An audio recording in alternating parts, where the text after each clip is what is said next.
యెషయా గ్రంథము 51వ అధ్యాయము 7వ వచనం. నీతి అనుసరించు వారులారా, నా మాట వినుడి. నా బోధను హృదయమందుంచుకున్న జనులారా, ఆలకించుడి. మనుషులు పెట్టు నిందకు భయపడకుడి, వారి దూషణ మాటలకు దిగులు పడకుడి.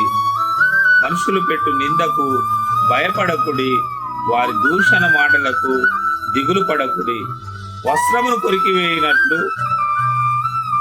కొరికివేయినట్లు వారిని కొరికివేయును. వస్త్రమును కొరికివేయినట్లు చిమ్మట వారిని కొరికివేయును. బొద్దిక గొర్రెబొచ్చును కొరికివేయినట్లు వారిని కొరికివేయును.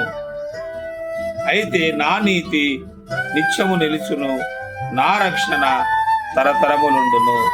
దేవుని యొక్క నీతి నిత్యము నిలిచే నీతి. ఆయన రక్షణ తరతరాలకు ఆయన ఇచ్చే రక్షణ.